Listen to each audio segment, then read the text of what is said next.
Ukraine has refused to surrender Mariupol to Russia. Russia continues to shell a number of cities in Ukraine. The Kremlin has also summoned the U.S., the ambassador in Russia, after U.S. President Joe Biden called his Russian counterpart, President Vladimir Putin, a war criminal. Joining us now is international reporter Khayelihle Khumalo, who is with the Russian ambassador to South Africa, Ilya Rogachev. What is the ambassador saying, Kaya?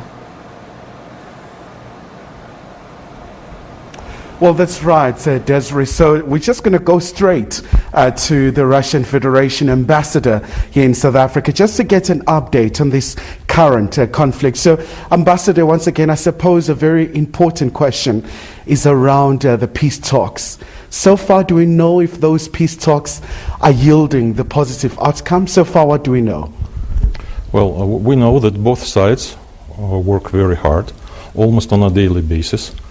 And we heard from the Ukrainian side that they do not agree to most of the points that a Russian delegation is making at these negotiations, but they seem to be more and more adequate. And just once again, Ambassador, what do you make of calls?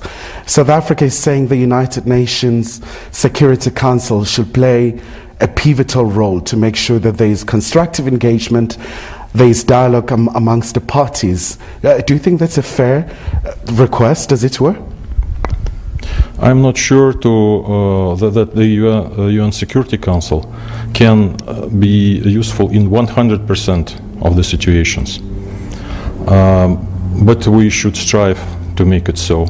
Unfortunately, for a number of reasons, Security Council is blocked and has been blocked for in a number of situations historically. And just once again, Ambassador, when we look at today, it's about day 27. Do we know so far for how long will this particular conflict persist for, especially because now there's an issue around the humanitarian crisis, so many refugees fleeing the war-torn parts of Ukraine. Is really Russia still going to be in Ukraine?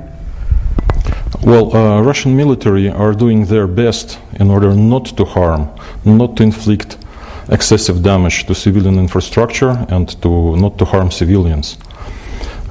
In particular, this special military operation is conducted not as a regular war. Russian troops do not destroy civilian infrastructure. In particular, local authorities are asked to continue to perform their duties. Police is asked to continue to perform its duties. You know that Kyiv is blocked from 3 sides, but the government exercises its functions. Ukrainian parliament works, and even to the extent that the broadcasting, all radio and TV stations continue broadcasting. Unfortunately, they use this opportunity to disinform their own population. They spread this narrative like continue fighting, keep resisting, and so on, which only multiplies casualties. They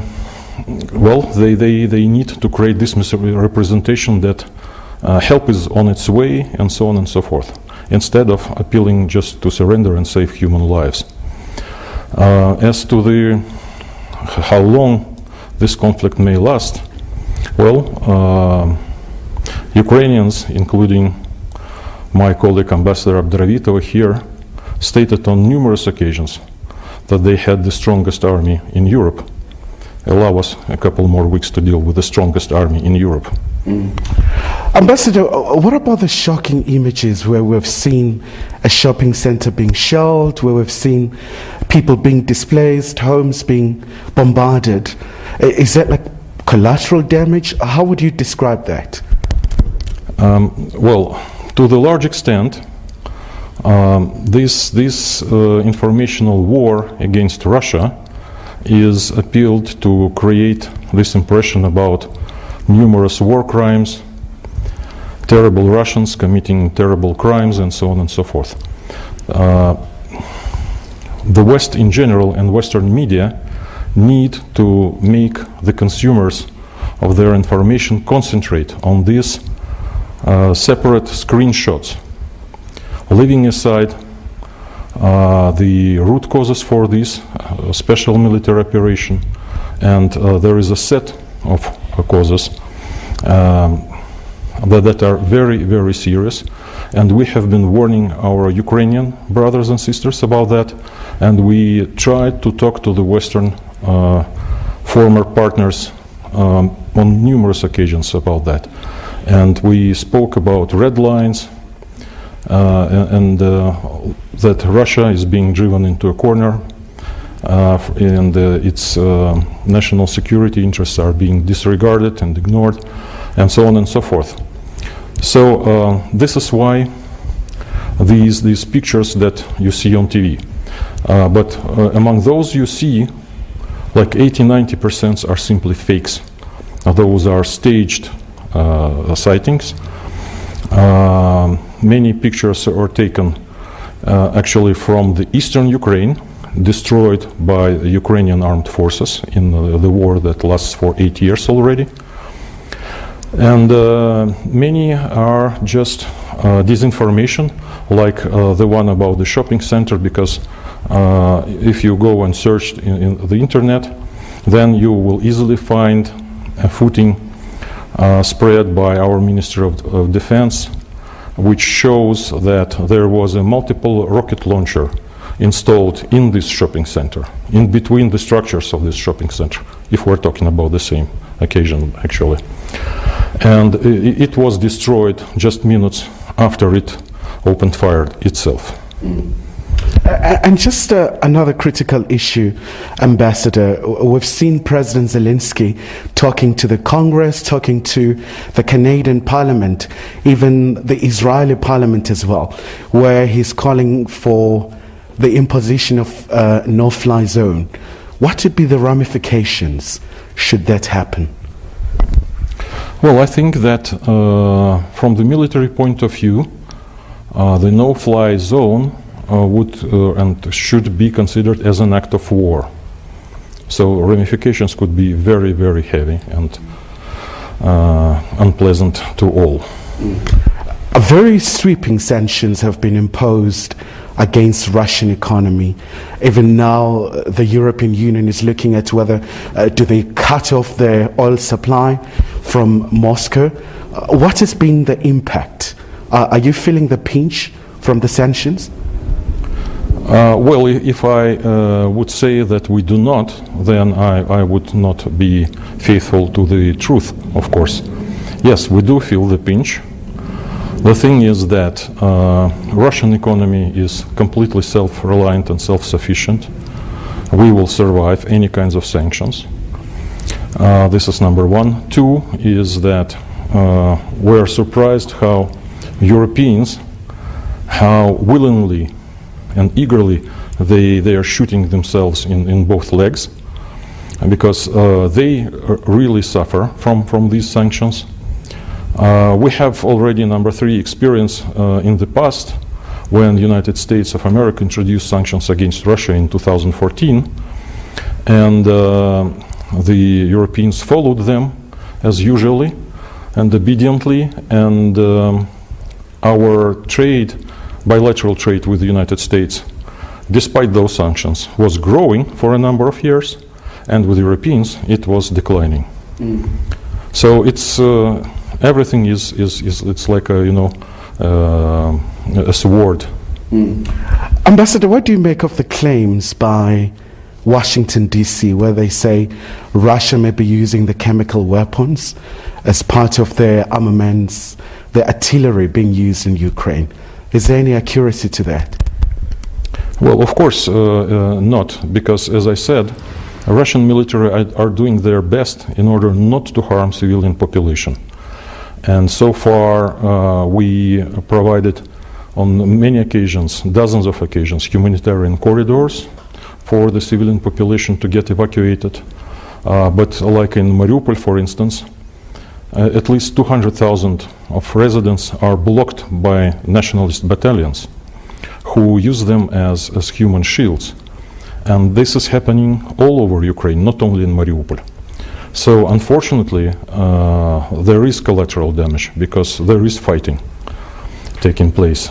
But primary goal was nationalist and neo-Nazi battalions, not even the regular Ukrainian army.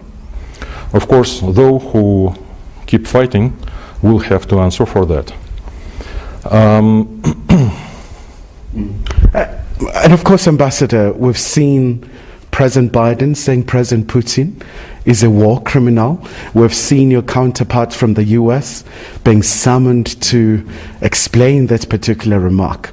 What's been the reaction in Moscow in light of this label? Well, we think that it is not up to Americans to make these judgments. And may I recall that, for example, the only use of nuclear weapons against civilians was perpetrated by a US Army. So who is war criminal? Then there should be a count, perhaps, how many wars have United States started in the after the Second World War, for example, and the count of the casualties of these wars. And the count is in millions, certainly in millions. Just in Iraq it was 1 million. And that was the whole story about the chemical weapons being deployed in Iraq. So that was a provocation, number one. Of course, you remember the story, like Secretary of State Colin Powell brought a container with some white substance to the meeting of the UN Security Council and claiming that there was a chemical weapons. There were chemical weapons in Iraq. Americans started the invasion. Later, of course, Mr. Powell claimed that he didn't know that that was not a real chemical substance in that container. But I have a question: how did he dare to bring it in the UN building then, if he didn't know that that was not a nuclear weapon? But this whole story about Russia preparing to use a chemical or other kind of weapons of mass destruction in Ukraine is, we consider it just a preparation of the grounds for a provocation, exactly using these same weapons. We heard these claims dozens of times in applying to Syria, for example. You remember that? And on several instances, chemical weapons have been used in Syria by whole situation staged by so-called white helmets and some others. So the public opinion is being prepared for a provocation that would claim that Russia has used chemical weapons in Ukraine. Lovely. And just before I let you go, Ambassador, do you think at some point President Putin and his Ukrainian counterpart, President Zelensky, do you think at some point they will meet and perhaps look at finding a long-lasting solution, given the fact that a number of casualties are rising and the humanitarian crisis precipitated by this conflict?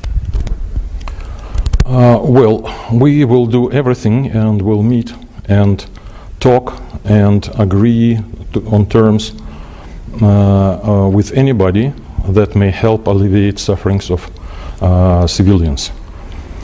The problem with President Zelensky and with the Ukrainian side, with Ukrainian officials in general, is that they always claim some high-ranking meetings, high-level meetings, be it in Minsk format or for some other reason, and the added value of which is not evident, is not evident at all. We do not know how independent he is really in his decision making. We doubt it very much that he speaks 100% in the interests of Ukraine and Ukrainian people, but we will see. So I do not exclude that President Putin and President Zelensky will meet, but if I were President Putin, I wouldn't have done that. All right. Ambassador, thank you so much indeed for your time. So there's really quite wide-ranging issues around this particular conflict. Russia calls it a special military operations, but of course in the West it's labeled as invasion, as the Russian Federation says it wants to denazify Ukraine, but also apart from that, making sure that they demilitarize their neighbor, given their security concern with the expansion of NATO in the eastern part, very close to Russia. Khaya, so with that, back to you in studio. The interesting part for me was the ambassador saying that the Russian economy is self-reliant and self-sufficient, and the countries that are imposing sanctions are the ones that are shooting themselves in the foot. I found that quite interesting. Thank you so much for a very interesting conversation there, Khayelihle Khumalo, with the Russian ambassador.